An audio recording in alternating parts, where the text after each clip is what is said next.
Allora, come si può estrinsecare la violenza? Ci sono tanti modi di fare violenza sul partner, generale, partner donna-uomo, avvocato. La violenza anche economica è conosciuta da chi la subisce. Lei ci stava raccontando una situazione in cui è emersa questa situazione. Sì, no, diciamo il caso più semplice,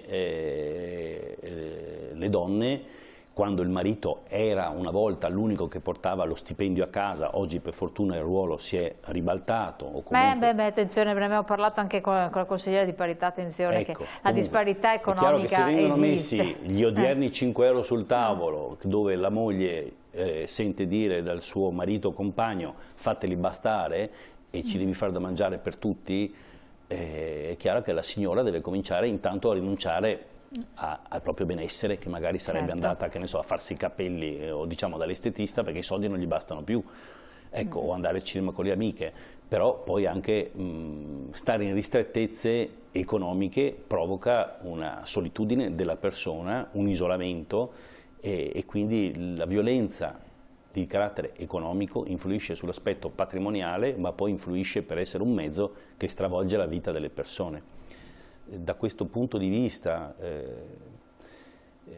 ricordiamolo, perché uno dei comportamenti di violenza accanto a quelli di minaccia sono anche i fatti che costituiscono stalking, quando il fenomeno si ripete, cioè il delitto di atti persecutori.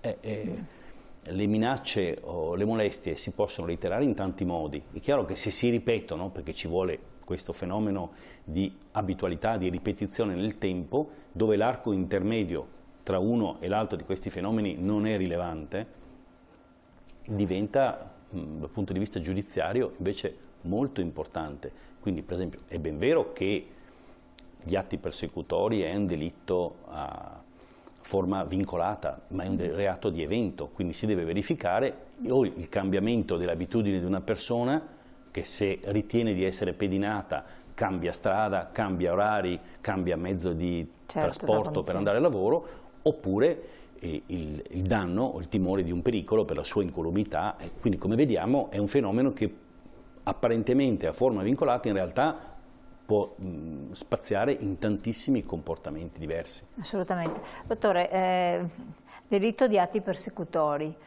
Se l'avvocato appunto ritiene, chiede l'intervento giusto di un'agenzia investigativa. A questo punto bisogna trovare elementi di prova. Che cosa potete fare voi?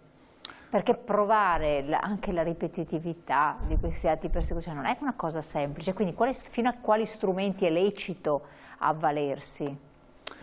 Allora, esattamente questo è quello che accade, ovvero noi, l'investigatore privato, arriva poco prima che viene fatta querela, denuncia, proprio per avere delle prove per rafforzare la denuncia stessa e permettere all'avvocato poi di muoversi nelle dovute maniere, e avviene poi subito dopo, cioè nel momento che intercorre tra quando è stata fatta denuncia al momento in cui viene presa una certa forma di protezione e tutela dagli organi inquirenti sostanzialmente. Qui cosa può fare l'investigatore privato? Può documentare sia prima che subito dopo la denuncia quelli che sono i comportamenti ritenuti scorretti, attuati ai danni della vittima. Ma con quali strumenti? Perché il comportamento non è la foto del tradimento, immagino, oppure la foto di un passaggio di documenti. Dove potete arrivare? Allora, noi sostanzialmente basiamo gran parte del nostro lavoro attraverso l'osservazione diretta, termine tecnico per dire attività di pedinamento, di osservazione di quello che è il soggetto che compie l'atto illegale. Questo chiaramente noi possiamo svolgerlo sulla pubblica via, quindi all'esterno. Stavo pensando in luogo pubblico. Purtroppo sì, non abbiamo molto spazio nella proprietà privata, chiaramente. E quindi questo è quello che possiamo fare ed è quello che facciamo. Documentare la persistenza è molto importante, come diceva giustamente l'avvocato, quindi perché si configuri il reato di stalking sono necessarie alcune componenti affinché il reato effettivamente sia tale, tra cui il fatto che sia ripetitivo il comportamento, persistente il comportamento scorretto. Voi potete fare riprese? Possiamo assolutamente fare delle riprese, sì. L'attività di osservazione diretta è l'attività di appostamento e di pedinamento, quindi mi fermo sotto la casa di Tizio, aspetto che esca, verifico che questo Tizio molesta, segue, si presenta sotto l'abitazione della vittima, documento questo fatto attraverso la produzione di un video o dei fotogrammi, attraverso le nostre unità operative. I servizi vengono fatti da almeno 2 operatori in servizio contemporaneamente. Anche l'audio? Assolutamente sì, se ci sono degli incontri in cui è importante documentare, oltre che il linguaggio non verbale, esatto. anche, ecco, si registra assolutamente, e ad esempio laddove non possiamo intervenire, ad esempio all'interno delle mura domestiche, noi comunque siamo in grado di dare una serie di consigli alla vittima su come eventualmente documentare, ad esempio registrare una conversazione in luogo privato. È consentito a patto che chi registra, ok, è parte della conversazione. Quindi questo di questo potete avvalervi anche in sede probatoria davanti al giudice? Assolutamente sì. Questo è purché la importante. persona che registra sia presente dall'inizio alla fine dell'attività di registrazione, quindi deve essere fatta in presenza dall'interessato, che si può mettere il telefono in tasca e lo attiva con l'attivazione vocale e fa la quindi il registrazione. coinvolgimento di 2 persone. Purché sia fatto per finalità difensive. Certo. Non è che uno va in giro, registra e poi lo dà al giornalista piuttosto che esatto, lo bravo. diffonde, O lo lo diffonde mette sul web, su come Facebook, sul web. Esatto, no. Deve essere fatta per difendere un diritto proprio o altrui, e in questo caso può utilizzarle o per difendere se gli viene fatta causa, oppure per giustificare un suo atto di citazione, un ricorso, quindi un'azione che intende promuovere, quindi anche con finalità preventive. Intendo fare una querela, infatti diceva prima della raccolgo querela il materiale per, Esatto. non aspetto che sia successo il fatto. E questo elemento, infatti lo diceva il dottore, anche prima della querela oppure Anche successivamente? prima, in vista, però ci vuole, nel caso di avvocato, ci vuole un mandato scritto, quindi di nomina del difensore, il quale, avendo ricevuto il cliente di persona, lo identifica e gli viene rilasciato un incarico, una procura speciale, diciamo noi in gergo, come quella che si fa dal notaio, certo. a svolgere investigazioni difensive. Nei miei mandati, come avvocato penalista, sempre c'è la nomina per svolgere investigazioni difensive anche preventive, che le faccio, se è il caso, convocando nel mio studio, qui a Padova, ma l'ho fatto per esempio tante volte anche a Roma, persone oggetto di queste indagini che non siano ancora indicate come testimoni in un processo penale, cioè persone informate sui fatti, perché non posso sentire persone già indicate come testimoni. Certo, ecco. Ma stavo pensando, ma se nel caso dell'avvocato c'è un mandato che viene fatto? Oppure io posso nominare l'investigatore se è un'ipotesi di cose che hanno rilievo penale, dove l'investigatore deve avere quella particolare competenza perché è richiesta una particolare autorizzazione dal questore specifica. Le cosiddette indagini difensive, ai sensi dell'articolo 327 codice penale, correggimi Salvatore se sbaglio, penale, sì. E in questo caso è legale che incarica l'investigatore privato a svolgere delle attività cosiddette difensive, ed è una macroarea specifica delle attività di investigazioni per le quali bisogna essere chiaramente autorizzati. Quindi poi un'estensione di l'investigatore verrà indicato nella mia lista, non quella dei testimoni, ma quale consulente tecnico, se è un procedimento penale, quale consulente tecnico del difensore. Se invece è una causa civile, sappiamo che è l'avvocato che lo cita a testimoniare, sempre la stessa vicenda, delle stesse riprese che ha fatto lui, ma cambia la veste. Certo, assolutamente. Nel civile è testimone, con tutti gli obblighi di verità che ne derivano, e invece nel penale è consulente tecnico di parte. Ma la persona, prima di rivolgersi all'avvocato eventualmente, proprio per avere maggior forza ed elementi con cui poi intraprendere eventuali strade, perché sono sempre strade anche abbastanza in salita, abbastanza perigliose, può dare mandato, andare da un investigatore autonomamente? Certo. Cioè, quindi può farlo senza essere andato prima dall'avvocato, può dire: guardi avvocato, io sono andata dall'agenzia dettagli, ne è emerso questo, e quindi lo produce quello che voi rilevate e lo porta all'avvocato. È possibile? È possibile, certo che è possibile, però se il legislatore in questo caso è entrata in vigore questa riforma nel 2008, anche per le investigazioni private, perché è stata modificata, io ho partecipato ai lavori come esperto del settore, è stata identificata una specifica, essendo stata fatta una modifica al testo unico di pubblica sicurezza, o meglio del regolamento attuativo, è stato previsto che non tutti gli investigatori possono fare tutto, come l'avvocato non può mettersi a fare Cosa vuol dire? sfratti e processi penali. Ci vuole una competenza, alla luce di questa competenza, a seconda dell'attività da svolgere, va scelto un investigatore che abbia quella competenza e quindi che abbia l'autorizzazione di polizia, la cosiddetta licenza, a poter svolgere quel tipo di attività. Quindi se la vostra agenzia non si occupa di un certo settore, voi siete tenuti a dirlo, a comunicarlo? Assolutamente sì. Sì. Noi nella licenza investigativa, che per legge tra altre cose deve essere assolutamente ben visibile all'ingresso dell'ufficio, ci sono tutte le macro aree per il quale quell'investigatore è autorizzato a svolgere, quindi privato, aziendale, le cosiddette indagini difensive, piuttosto che ci sono altre 2-3 macro aree. Sono 6 in tutto. Sì, 6 in tutto, assolutamente. Esatto. Perché per tanti mi chiedevano, ma l'avvocato, io mi rivolgo a un avvocato, il mio avvocato di fiducia, civilista, poi ho questo caso penale perché ci sono state subentrate anche violenze e tutto, l'avvocato deve essere penalista, civilista, c'è un limite anche lì di competenza? Sì, certo. Beh, noi, mentre una volta, quando io stesso ho iniziato l'attività professionale, era illecito disciplinare, molte persone non lo sanno, ma dire che sono ginecologo piuttosto che dentista, noi non potevamo dire sono civilista o sono penalista, molti anni fa era vietato, doveva dire sono avvocato. Sono avvocato, esatto. Infatti non Invece oggi è consentito, ma a tutela del mercato ci mancherebbe altro. Serve a indirizzare il... Ma è consentito o è obbligatorio? È consentito. È consentito, quindi però se no uno potrebbe dire... Certo. Ecco, quindi non c'è... Però se io dico quelle cose lì devo essere o uno specialista e quindi aver conseguito dei master universitari specifici in quel settore, oppure il Consiglio Nazionale Forense tramite gli ordini consentono di dire all'avvocato che fa quella certa attività e si dichiara come attività prevalente, quella vuol dire che la maggior parte dei fascicoli che tratta riguardano quella cosa e non quell'altra. Certo. Ecco, questo a tutela delle persone che a lui si rivolgono. Nello stesso modo con gli investigatori privati non è un'unica categoria, bisogna capire da chi si va e che competenze ha.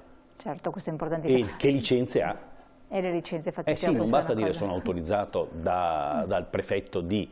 perché poi con quella licenza si muovono e fanno indagini. Pena la nullità, l'annullabilità, pena? Ma diventa anche un problema di utilizzabilità dei dati se l'avvocato, l'avvocato per esempio svolge delle investigazioni difensive da solo o demandando all'investigatore e non ha il mandato con la procura speciale a svolgere investigazioni difensive, per esempio anche preventive, per noi l'illecito disciplinare lo può segnalare anche al giudice, certo, all'ordine competente.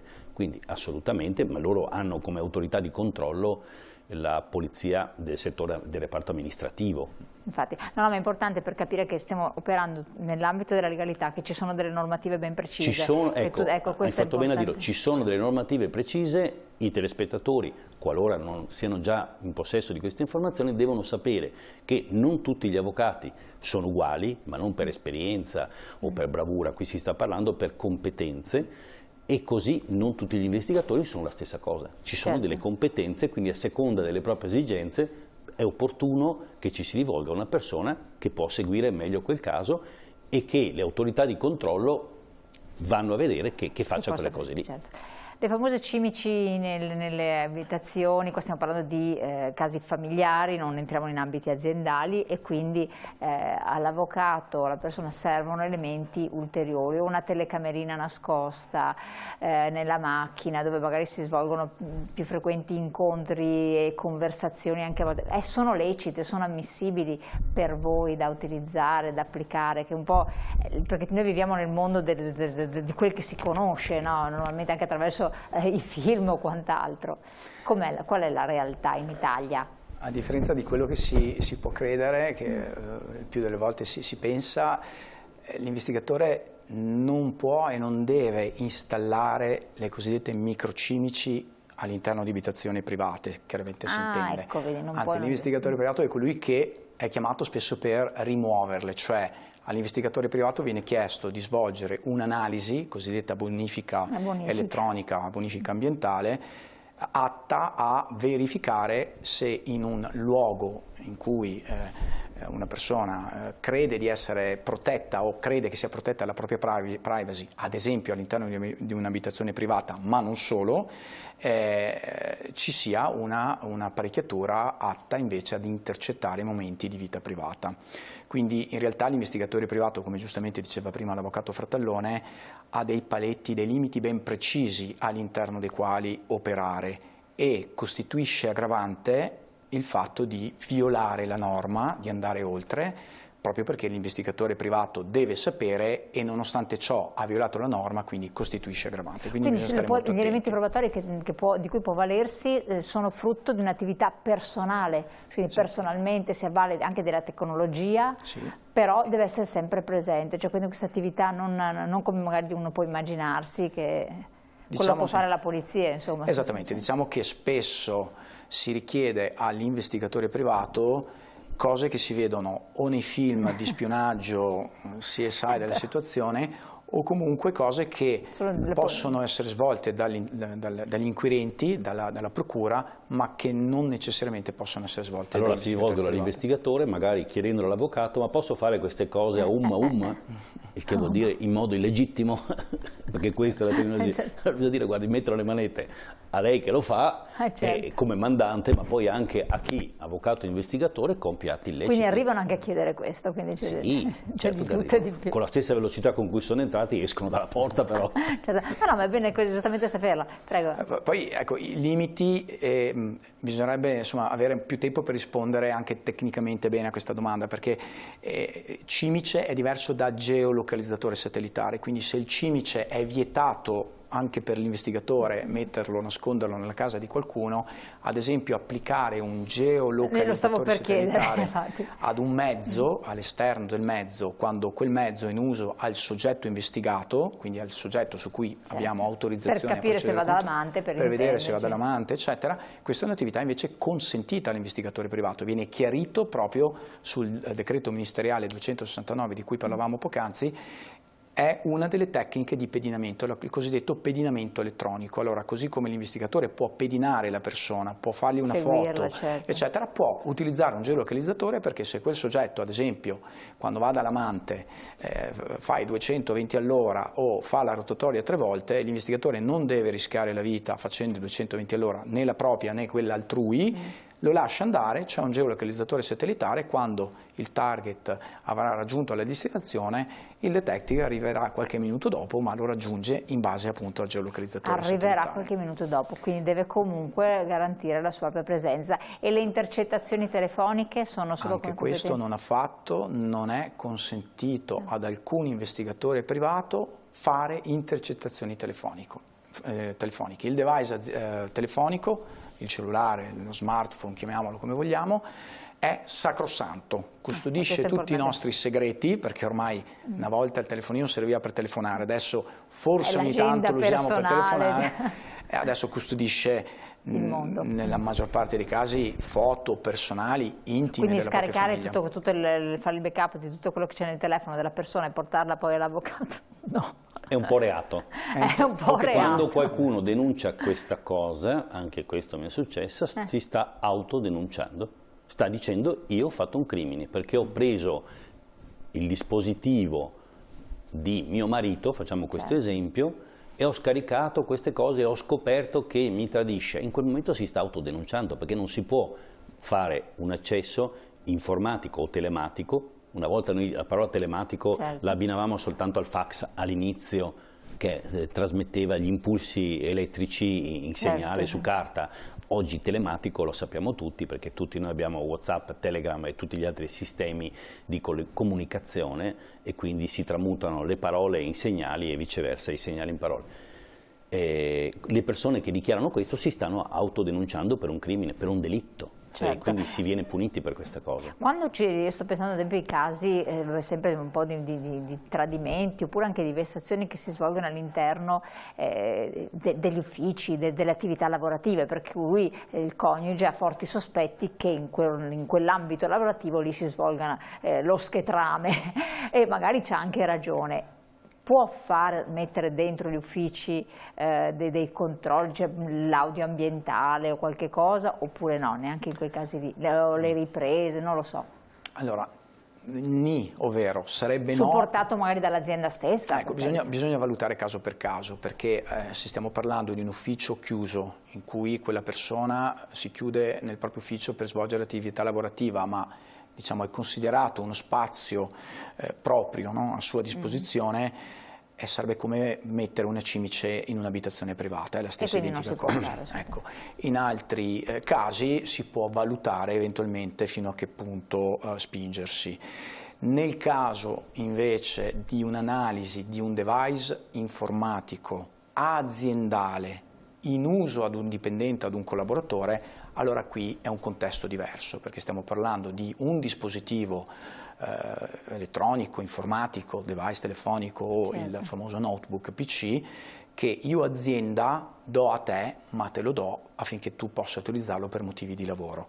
Se stai commettendo dei crimini attraverso quel device, io sono titolato, autorizzato a richiedertelo e faccio una analisi per avere le prove di quello che io suppongo tu stia facendo. Un po' attenti, un po' sottile. Quindi ecco, è leggermente diverso, poi è previsto che per fare questo debba esserci una policy aziendale che informi il dipendente che questa attività di controllo è prevista, però eccetera, eccetera. Non entro nel tecnico, però ecco, è una cosa diversa rispetto a quella di cui parlavamo poco fa. Prendo il telefono di mia moglie o di mio marito, lo rubo, mi faccio le copie dei messaggi, estrapolo tutto quello che devo estrapolare e ho la prova del fatto che il mio coniuge non ha agito molto lealmente.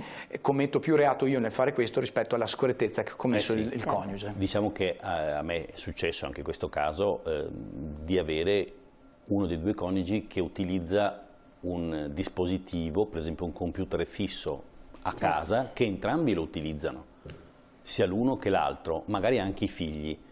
E quindi uno dei due, quello fedifrago, mette il materiale che gli utilizza, poi lo va a cancellare, secondo lui, ma va a cancellare trascinando sul cestino e poi non va a cancellare la cronologia. Quindi quello che lui mette nel cestino resta nel cestino.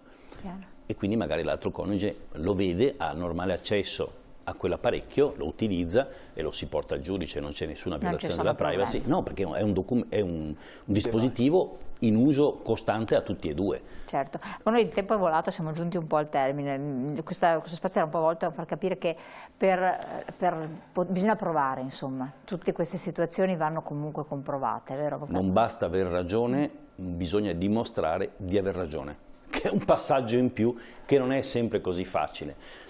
Teniamo presente che per esempio nello stalking spesso io stesso consiglio prima di fare la denuncia vengono raccolti tutti i materiali e si fa un'istanza, un ricorso al questore perché dal 2009 c'è una legge che lo consente di chiedere l'ammonimento dove il questore convoca la persona e gli dice risulta questo, questo, questo, io l'avviso, non lo faccia più, se l'ha fatto lo smetta. E quindi gli fa un predicozzo, diciamo in poche parole così. Dopodiché, se per caso la persona offesa, quello che si ritiene vittima, dichiara successivamente in un posto di polizia, carabinieri o quant'altro, ho ricevuto degli altri fatti successivi a quando è stata fatta la notifica dell'ammonimento e si è tenuto l'ammonimento, a questo punto parte il procedimento penale, quindi non serve neanche più la querela, perché si procede d'ufficio, c'è l'aggravante e la querela non si può più rimettere, cioè si trova in una situazione che è veramente problematica per l'accusato a quel punto. Quindi spesso è più utile far seguire una diffida da parte dell'avvocato che scrive la letterina, mi risulta che lei tenga questo comportamento inopportuno, la smetta di infastidire la mia cliente. Se la cosa persiste, ammonimento dal questore. Se ancora si va avanti, parte il procedimento penale e quindi c'è stata una graduazione degli interventi senza partire subito con la clava della denuncia penale che finisce per essere una delle tante. Assolutamente. Siamo giunti al termine, affronteremo ancora questi capitoli, comunque è stato molto interessante anche perché giustamente, come si chiacchierava un po' fuori onda, non tutti sono a conoscenza dell'operatività e l'ambito di operatività e che cosa servono concretamente poi le agenzie investigative che hanno un ruolo e sono soprattutto riconosciute dalla legge, questo è importantissimo. E poi il fatto che per poter intraprendere delle azioni, nei casi anche gravi, l'abbiamo sempre detto anche insieme, quando si riceve uno schiaffo, qualsiasi tipo di situazione che va a compromettere la salute fisica bisognerebbe andare in pronto soccorso a certificare che c'è stato quest'atto di violenza. Facendosi accompagnare da un'amica che domani verrà a deporre, sì è vero che stava malissimo, piangeva, e l'ho accompagnata a pronto soccorso come da certificato che mi viene esibito. Altrimenti poi diventa tutto estremamente... È più difficile, non è impossibile, però è più difficile. Allora, grazie Avvocato di essere stato qui con noi, grazie a lei Dottore di averci supportato anche in questo. A voi cari telespettatori lascio buona serata, buon proseguimento, ci vediamo presto e poi rivedete naturalmente la puntata sul web.